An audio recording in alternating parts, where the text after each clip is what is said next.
예수께서 공생의 사역을 이 땅에서 하시면서 자주 부딪히고 충돌한 그런 부류의 사람들이 있었습니다. 바로 바리새인들입니다.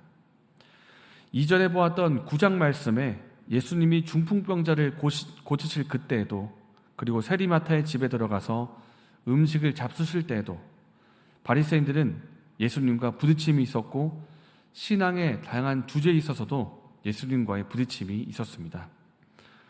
바리새인들은 예수님을 미워했습니다. 단순히 싫다, 밉다 이런 정도가 아니라 예수님을 죽이기를 서로 의논할 정도로 예수님을 미워했습니다. 왜냐하면 지금까지 자신들이 옳다 여겨왔던 그런 관념과 생각들, 그런 행동 양식들이 있는데, 그것을 부정하는 듯한 자신의 그런 행동 양식에 부딪히는 그런 말씀과 행동을 예수님께서 하셨기 때문입니다. 오늘 본문에서 또 바리새인들은 예수님하고 부딪힙니다. 2절 말씀에 보시오, 당신의 제자들이 안식일에 하지 못할 일을 하나이다. 이때는 안식일이었습니다. 예수님과 제자들이 밀밭 사이로 지나가셨는데, 도중에 제자들이 배가 고파서 이삭을 손으로 잘라서 먹었습니다. 그 모습을 본 바리새인들이 안식일에 하지 못할 일을 한다고 예수님과 제자들을 지적한 것입니다. 제자들이 밀밭에 가서 그 이삭을 잘라 먹은 것 자체는 사실 신명기 말씀으로 볼 때 전혀 문제가 되지 않습니다. 신명기 23장에 내 이웃의 곡식밭에 들어갈 때는 내가 손으로 그 이삭을 따도 되느니라. 그러나 내 이웃의 곡식밭에 낫을 내지는 말지니라. 이 말씀은 자비와 긍휼의 말씀입니다. 밭의 곡식은 소유로 말하자면 그 모두 다 밭의 주인의 것이지만은 배고픈 사람이 지나가다가 곡식을 따먹을 수 있도록 하나님께서 허용하셨습니다. 이것은 지나가는 사람들, 이웃들, 그리고 나그네들, 그들에게 긍휼을 베풀라고 하시는 하나님의 마음이 담겨 있습니다. 배고프지 않도록 해라, 이웃들이.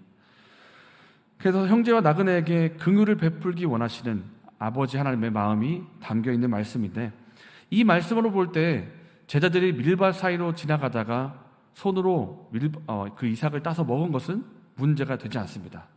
다만 문제가 된 것은 그들이 그 이삭을 따먹은 날이 안식일이었다는 것이 문제였습니다.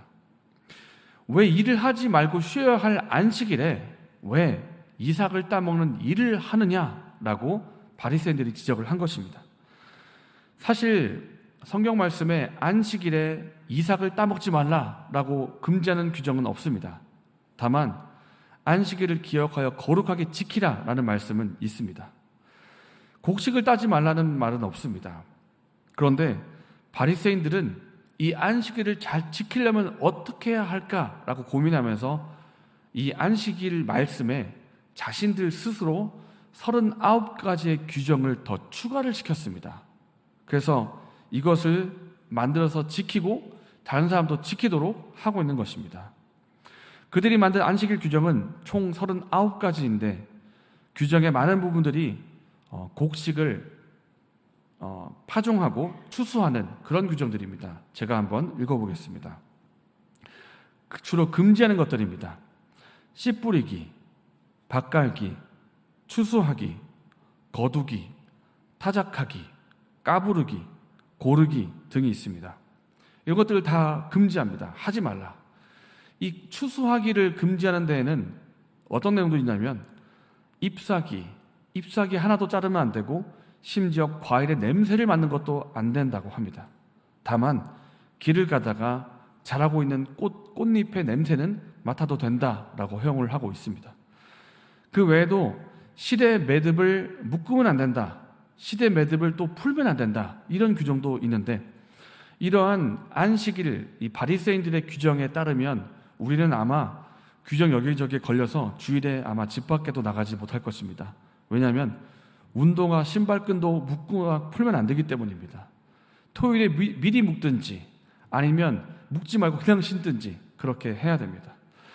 이렇게 세세하고 철저하게 규정을 세워서 지키고 있는 이 바리새인들의 눈에 봤을 때 제자들이 하고 있는 이 행동은 안식일 규정에 어긋나는 것입니다. 왜 우리가 만든 규정에 어긋나는 일을 하고 있느냐? 당신들은 안식일을 범하는 죄를 짓고 있다라고 지적을 하고 있는 것입니다. 이 예수께서는 바리새인들에게 두 가지 예를 드십니다. 먼저 다윗의 예입니다. 다윗이 어떻게 했는가? 제사장만 먹을 수 있는 이 진설병을 다윗이 먹지 않았느냐? 이때 다윗이 먹은 이 진설병은 하나님께 드리고 난 뒤에 새 진설병으로 바꾸고 나서 이 물려낸 떡입니다. 물려냈기 때문에 이 제사장이 먹어야 되는 그런 떡인데, 다윗과 부하들이 사울의 추적을 피해서 목숨을 부지하기 위해서 도망을 다니다가 배가 고팠습니다. 그래서 배가 고파서 제사장에게 요청을 했습니다. 혹시 제가 먹을 만한 떡이 좀 있습니까? 그랬더니 제사장이 내가 가지고 있는 떡은 없지만 이 하나님께 드리고 난 후에 물려낸 떡이 있습니다. 이것은 당신들이 지금 정결한 상태라고 한다면 내가 줄 수 있습니다. 그래서 제사장이 긍휼을 베풀어서 다윗과 부하들에게 먹으라고 준 것입니다. 이 일에 대해서 하나님께서는 정죄하신다는 구절이 없고, 이 내용은 바리새인도 인정하는 내용입니다. 하나님께서 긍휼을 베푸셨다고 볼 수 있는 것입니다. 그리고 예수님은 두 번째로 안식일에 성전에서 일하고 있는 제사장의 예를 듭니다. 안식일은 본래 쉬게 되어 있지만 제사장만큼은 안식일에도 쉴 수가 없습니다. 왜냐하면 안식일에 백성들이 하나님께 나와서 제사를 드려야 되는데, 이 제사 드린 일을 제사장이 해야 하는 것입니다. 제물을 드리고 또 그것을 하나님 앞에 제물로 드리고 또 하는 일들을, 제사장과 관련된 일들을 해야만 하기 때문에 안식일을 범해도 죄가 되지 않는다고 하나님께서 말씀하셨습니다. 그래서 예수님께서는 두 가지 예를 드십니다. 첫 번째로 다윗이 배가 고플 때 진설병을 먹는 그 일에 대해서 하나님께서 허용을 하셨다. 그리고 두 번째로 안식일의 제사장이 성전에서 일하는 것에 대해서 하나님께서 그것을 죄로 말씀하시지 않는다는 것입니다. 허용하신다는 것입니다. 이 두 가지 예를 가만히 살펴보면 두 가지 다 제자들에게 해당이 됩니다. 예수님과 제자들은 지금 밀밭을 지나서 회당으로 가고 있습니다. 회당으로 왜 가는가 하면 나중에 그 회당에 가서 손 마른 사람의 이 질병을 고쳐주는 하나님의 선한 일을 하러 가는 것입니다. 다시 말하면 예수님과 제자들은 지금 하나님의 일을 하기 위해서 가고 있는 것입니다. 하나님의 일을 하고 있습니다. 그 하나님의 일을 하고 있다가 도중에 배가 고파서 밀밭 사이에서 곡식을 뜯어 먹었습니다. 하나님께서 배가 고픈 다윗에게 진설병을 먹도록 허용을 하셨고, 하나님께서 또한 성전에서 하나님의 일을 하고 있는 이 제사장에게 안식을 범해도 된다는 허용을 하셨다면 왜 제자들이 이 하나님의 일을 하는 도중에 배가 고파서 이삭을 먹었는데 이것을 왜 죄로 정하시겠는가 하는 것입니다. 하나님께서 왜 이삭을 먹도록 긍휼을 베풀지 아니하겠는가라고 예수님께서 물으시는 겁니다. 게다가 예수님께서는 성전보다 더 크신 분이십니다. 성전은 구약에 이제 나온 예수님을 예표하는 모형이지만 예수님은 그 성전의 본체가 되시는 분이십니다. 지금 제자들은 성전 되시는 예수님과 함께 동행하고 있고 하나님의 일을 하면서 도중에 배가 고파서 긍휼의 이삭을 따먹었는데 그것이 왜 문제가 되겠느냐고 예수님께서 이 두 가지 예를 들어서 말씀하신 것입니다. 다 함께 7절의 말씀을 읽겠습니다. 나는 자비를 원하고